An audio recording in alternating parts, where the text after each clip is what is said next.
So I finally made it to my hotel room in Auckland. Here is my bike box. Not looking too bad given the amount of miles it's travelled. But yeah, quite a decent room. Spacious bed. Smells like it's been recently done up actually, or renovated. And I've got this view kind of looking away from the CBD, I guess. And there's this kind of like internal atrium, which is pretty cool. So lots of things to do, and hopefully I won't fall asleep.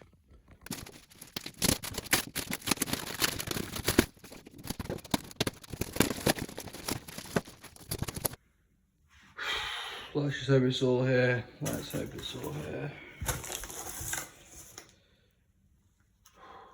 Crikey.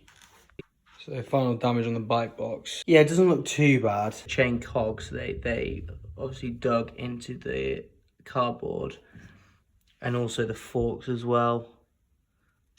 They kind of mangled it, but no actual like proper perforations. After starting to rebuild the bike, I encountered my first mechanical issue of the trip. Because I didn't put a plastic insert between the fork dropouts, this meant that one of the dropouts had compressed in transit, meaning that I couldn't insert the front wheel. Oops. I called the local bike shop and awkwardly carried the bike over. The chap in the store prized the gap open with a large wrench that appeared to fix the problem for now. Okay, so I finally packed the bike. First time the bike's been fully laden. Pretty heavy. The 2 lead panniers, tent, bike lock, helmet, other attachments. Probably do some more storage to be honest. Let's see how we go.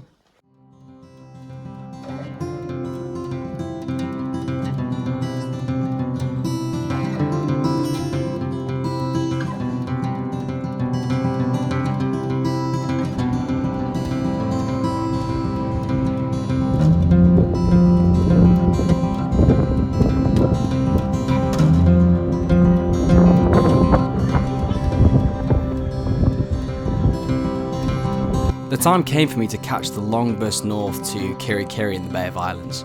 I rolled over to Auckland bus station, but I couldn't remove my front wheel. The steel dropout had closed up again. The bus driver, however, took pity on me and let me put my bike on without disassembling it. After arriving in Kirikiri, I went to Hunter Cycles, which it turns out is one of the most northern bike shops in the entire country. Johnny, the bike mechanic there, was an absolute legend. Filed down a couple of millimeters off my steel dropout, which gave the axle enough clearance. I also bought a large frame bag to give me more storage capability.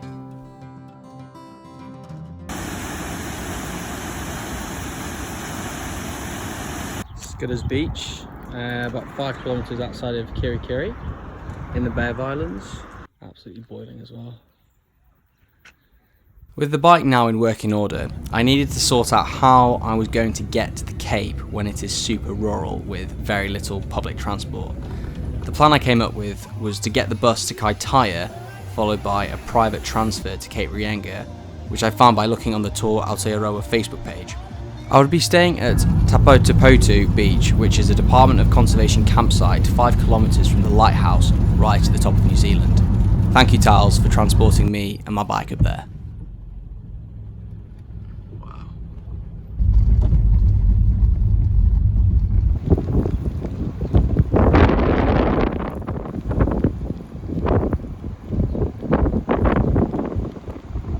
Day 0 of the Tour Aotearoa.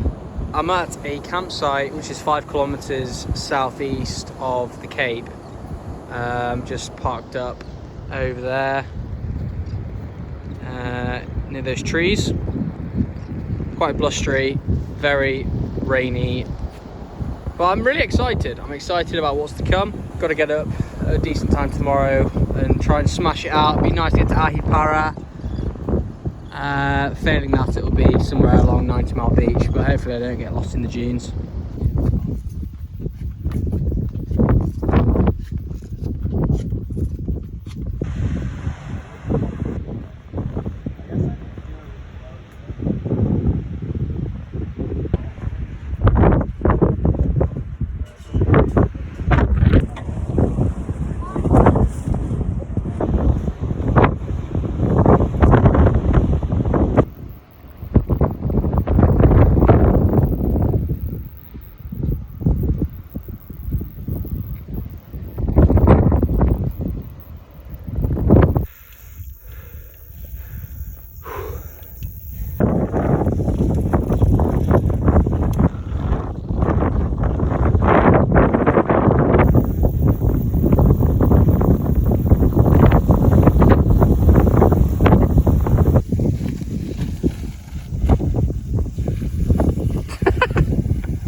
going down Te Paki stream, which leads onto 90 Mile Beach. So we're just getting towards the bottom of the Te Paki stream. Beach is over there. It's getting pretty sandy now. It's hard to pedal in with the bike. Keegan's up ahead on the mountain bike and he's just cruising.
The following day, low tide was at 6 AM and 6 PM, so it either meant setting off really early or waiting until the middle of the afternoon to ensure we could cycle on the compacted section of the beach.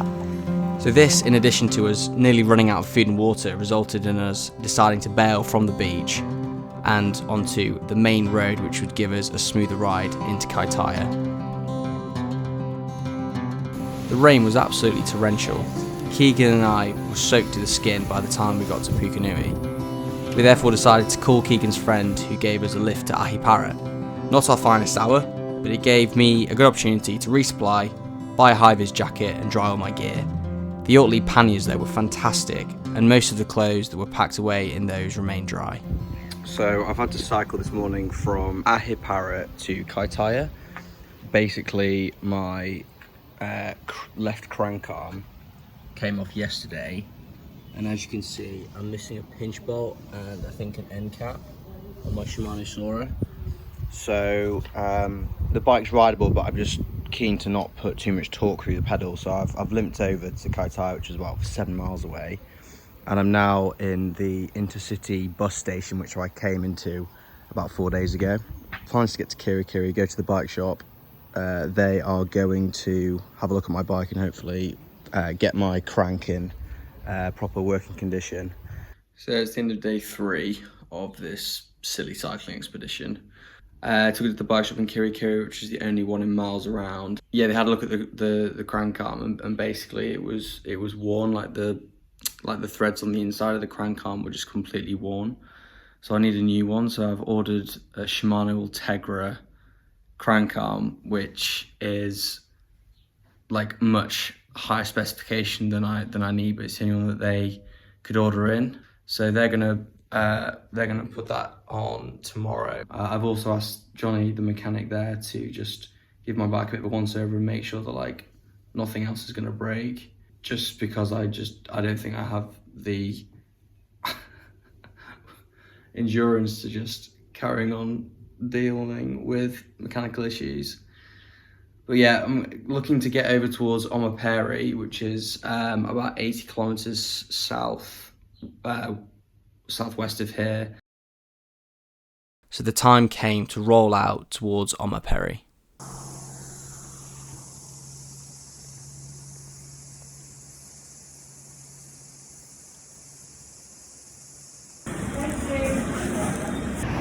Okay, day 3 is nearly done. Nearly done day 3. I've just got to Opomeri, which is on the west coast, coming from Kirikiri today, so probably about 85 k's on the clock. Just finishing off the day with a savage climb, about 0.4 miles at whatever percent. They don't bother with percentages on road signs. It's a bit annoying, so it's hard to know how you're doing. But I'm planning to camp just around the corner up there. I'm about a kilometre out of town, so should be quite quiet, and it's 8 o'clock now, so should be a good time for pitching, I reckon. So tonight on the menu we have double Uncle Ben's rice, golden rice, with a tin of kidney beans. So you can take the lad out of southwest London. Right, better scram this now and get to bed soon.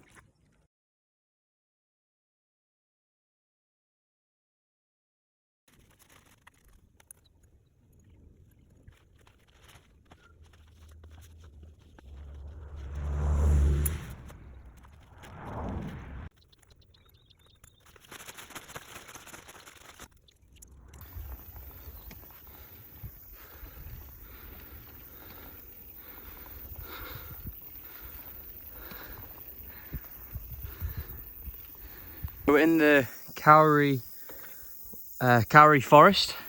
So I'm kind of towards the top of a 400-meter climb, which has been pretty tough on the old legs. I tell you, I'm grinding a bit. That means that I need to sort of zigzag across the road. I'm obviously I still listen out for cars, but it just lessens the grinding. But yeah, I think I'm probably about 5-10 minutes from the top, and then I've got probably about a 5-mile descent, which would be nice.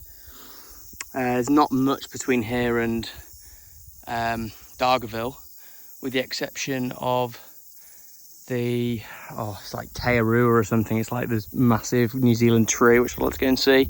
Weather's good. Legs feel okay given the load.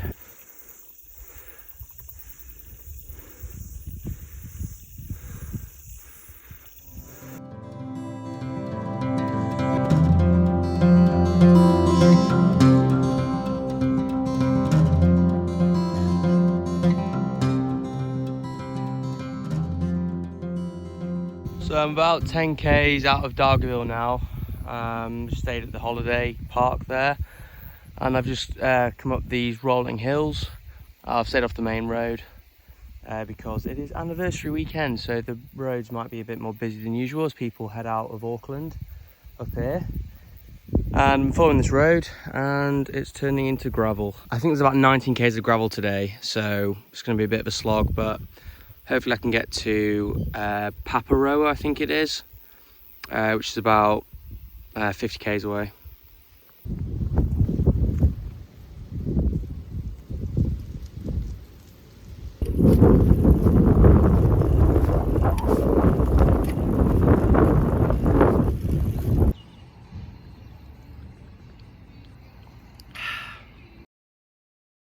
Nearly at the top of this gravel climb, 25 k's southeast of Dargaville.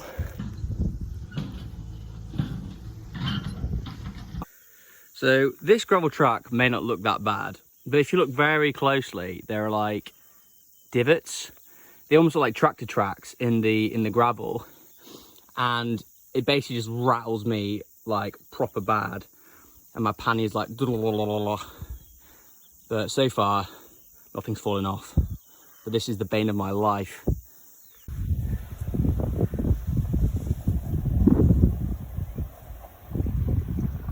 Four or 5 k's out of Mangatoroto, and I'm making my way south towards ultimately Wellsford and Tehana.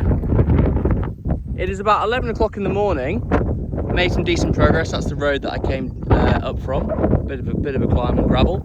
But yeah, pretty beautiful views. Again, another theme of this trip is this gravel road with a severe camber on one side of the road. So I've just got to be real careful because I don't want to skid and crash. But I'm enjoying it. I'm really enjoying it. New Zealand is good. Weather conditions today are good. I've got a cross tailwind, I think, for most of the day. It's slightly overcast, but it's like a perfect temperature. So I'm about to cross over the border into Auckland from Northland. This is very exciting.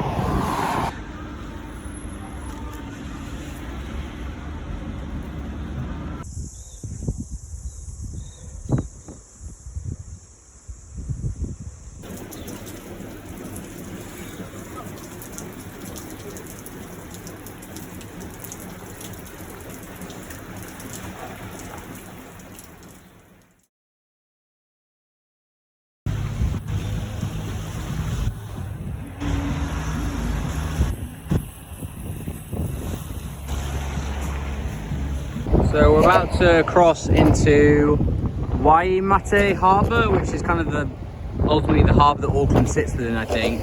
So I'm just about to go over this bridge on this designated bike lane, pedestrian lane. It's been a really tough day today. My spoke has disattached itself from the nipple, so I need to get that fixed. A bit of cable's looking really frayed on my front neck. It could be an outer cable. It's just down there. Morale's pretty low, I'm not gonna lie. This is so much harder than I thought it was ever gonna be, and I'm not joking. Really challenging. This needs to go to a bike shop tomorrow. There's also a mysterious ticking noise on my bike, which I think is spoke related. But yeah, we'll see how things go. But the weather's been quite mixed today, quite rainy and cloudy, as you can see. Just need to get myself some accommodation and get to Mount Eden today.